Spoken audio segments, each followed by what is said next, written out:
Au pied de l'Atlas, au Maroc, la petite ville s'éveille. L'aube illumine la mosquée où entre le premier fidèle. La prière ouvre la journée. À son appel, les ruelles s'animent.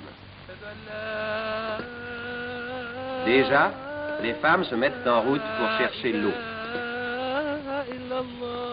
C'est par l'eau que la vie peut naître sous ce climat brûlant. Et c'est une eau qui vient des neiges pour animer dans la petite ville les hommes, les bêtes et les choses. L'eau, c'est la mère des fontaines, celle qui crée les gestes nobles et utiles.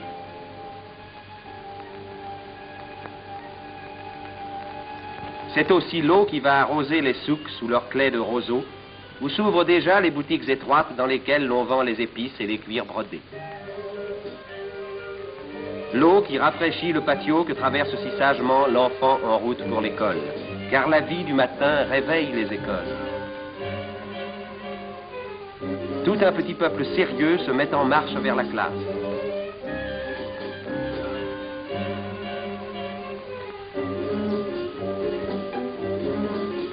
Enfants arabes et puis enfants français. Ils arrivent parfois en un pittoresque équipage. Tout à l'heure, ils iront s'asseoir sur les mêmes bancs. Mais point d'école sans une âme active.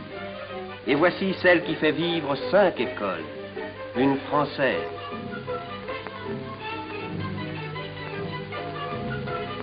Son exacte sollicitude prend soin de tous.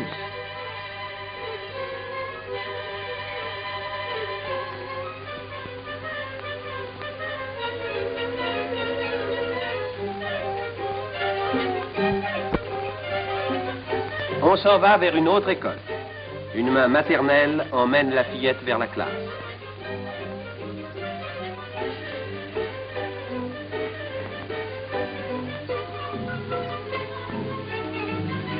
La maîtresse est là, qui attend la nouvelle venue. Une Française aussi, toute jeune, heureuse d'avoir cette pittoresque et docile famille.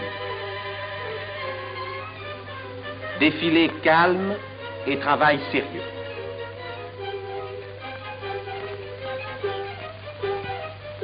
D'antiques broderies berbères renaissent ici sous les mains naturellement ingénieuses des fillettes.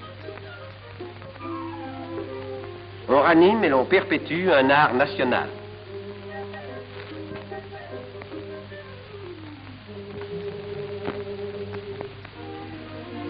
Et ces écoles ne sont pas moroses, on y chante aussi. Qui chante aime la vie, et qui aime la vie aime l'action. C'est pourquoi, d'un geste si vif, l'animatrice des écoles monte à cheval et part d'un bon trot pour le bled. Une mère de 4 enfants, dont le mari, instituteur, glorieux sous-officier de Goumier, est tombé devant Marseille. De son vivant, c'est lui qui faisait ce métier d'animateur. En vraie Française, elle a pris la noble tâche. Elle continue l'œuvre. Elle veut rester là comme un souvenir et comme un exemple. La fidélité et l'ardeur à la tâche, partout, inspirent le respect, ouvrent les âmes. On le voit bien par l'accueil si charmant de cette école coranique. C'est là qu'on épelle le Coran, c'est là qu'on enseigne la foi. Le maître prononce un verset inscrit sur la tablette. Les enfants répètent en chœur. Le maître scande la cadence avec sa baguette flexible. Redoutable instrument qui inculque à la fois le rythme et la sagesse. Car c'est aussi avec la baguette de bois qu'on gaule le fruit de sagesse, l'olive brune.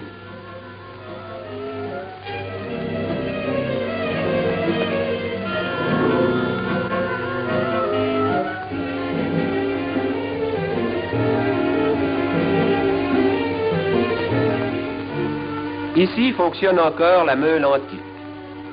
La lourde pierre roule et broie l'olive lentement, d'où coule l'huile grasse, aliment précieux. Les procédés du bon vieux temps n'excluent pas la vie moderne. Comme tous les bons Marocains, ces blédards aiment les voyages. Le car arrive, il brinque-balle avec ses voyageurs en grappe qu'il secoue sans ménagement. Il vient de loin, tout poussiéreux.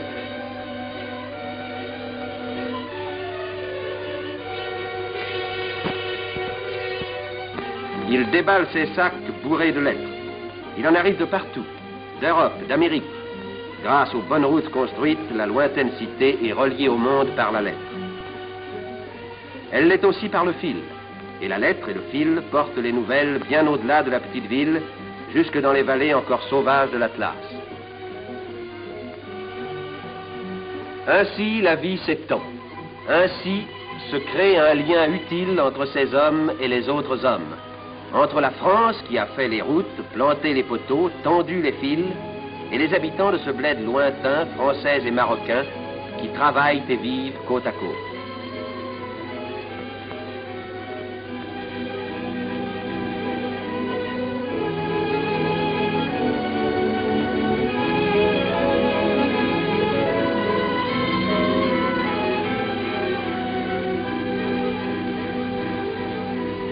De ces travaux et de ces vies associées, voici le point vital, le centre symbolique, la belle demeure moderne avec son parc et ses bureaux.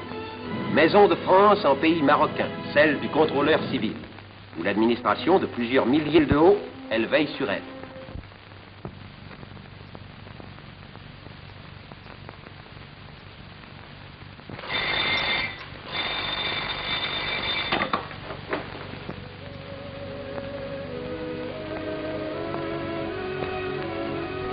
Le contrôleur laisse son bureau pour aller rendre la justice. Rude tâche dont la pensée le préoccupe alors qu'il traverse sans hâte les beaux jardins qui entourent sa maison. Là, il y a 20 ans, les arbres étaient rares. Avec l'eau sagement canalisée, le soleil, un humus fertile, on a tiré du sol ce jardin, admirable lieu de repos dont la végétation vivace couronne la petite ville. La petite ville, avec ses besoins, ses passions, et aussi ses litiges, car nous allons au tribunal. Il va falloir juger.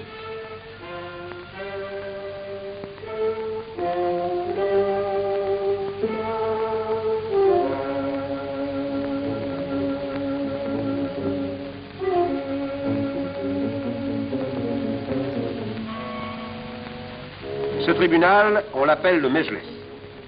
Le contrôleur et le pacha y siègent de compagnie. Voici l'accusé, la mine basse.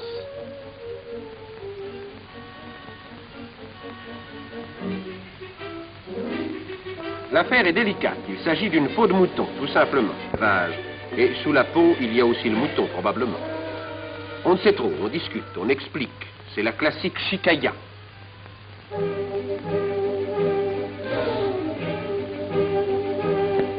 Le pacha et le contrôleur, qui s'y connaissent, écoutent, froncent le sourcil, se font une opinion. Ils y ont du mérite. Faire la part du vrai au milieu de tant d'éloquence, car le Marocain est fin et beau parleur, c'est une tâche difficile. La vérité pourtant finit par apparaître. Sentence. L'accusé est vraiment coupable. Rien qu'à le voir partir, sombre et farouche, on en reste persuadé.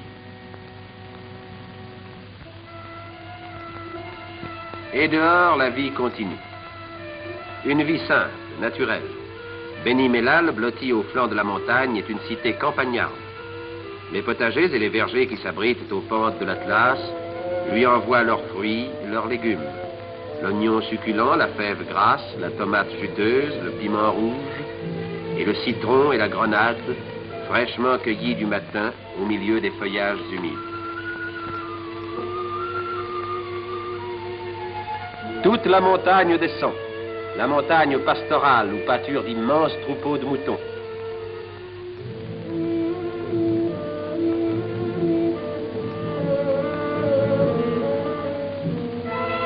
Tout un grand mouvement d'hommes, de femmes, d'animaux de bas suit la route des troupeaux, qui est aussi celle du bois, car sur les lointaines hauteurs croissent les antiques forêts, le chêne vert, le noyer et le cèdre. C'est de là qu'à Beni Mellal viennent les bois de construction. On les descend à dos de mulets, de chameaux, d'ânes, d'hommes. Le contrôleur des eaux et forêts les vérifie et y pose sa marque, après quoi les grandes poutres s'en iront vers le souk.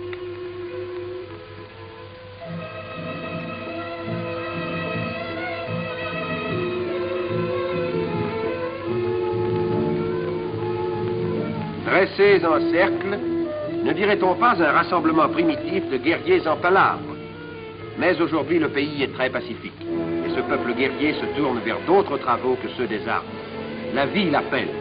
Cette vie que les belles eaux captées dans la montagne ou prises à la source vont apporter à ces jardins.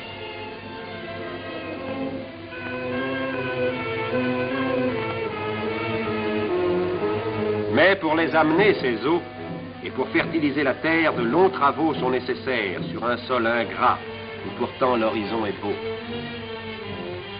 À ces travaux, la présence des chefs, le pacha et le contrôleur, est chaque jour indispensable.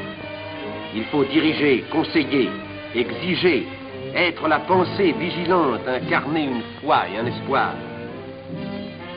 Les hommes passent et s'éloignent. La pensée reste. Cette pensée agit. Et la voici à l'œuvre.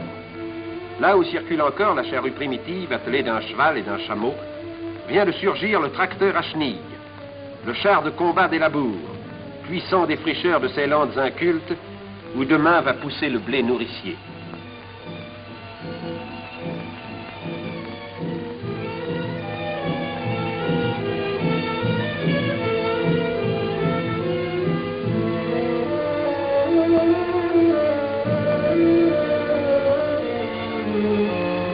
Et les famines toujours imminentes disparaîtront par le fait de cette pensée qui conseille et dirige pour le bien des hommes, fraternellement.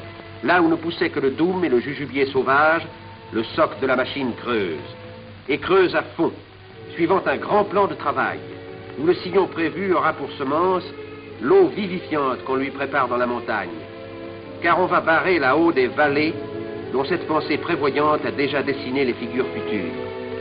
Paysages créés pour la vie, savantes constructions qui règlent la nature, travaux de jeunesse et de jeunes hommes. À cette œuvre, en effet, il faut l'ardeur de jeunes hommes, tel celui-ci, l'ingénieur en chef dont le visage volontaire respire l'intelligence et la ténacité. Il en faut pour barrer et pour percer une énorme montagne. Au caïd, venu de la plaine, l'ingénieur en chef explique le plan des travaux. Ce plan, on l'a tracé là, à travers les rocs, les buissons, dans un décor sauvage.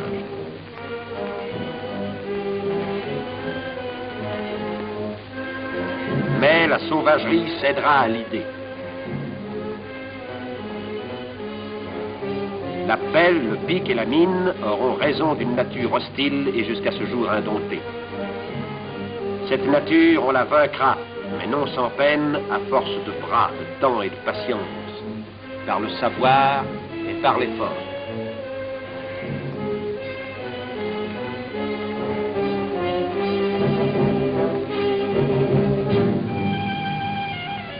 Un lac naîtra, un lac aussi vaste que le lac d'Annecy. Il naîtra, enfanté par le geste ancestral des hommes, le geste bâtisseur du sédentaire, comme du pasteur qui dresse sa tente dans les solitudes, la tente noire des tribus pastorales qui nomadisent sur les hauts plateaux.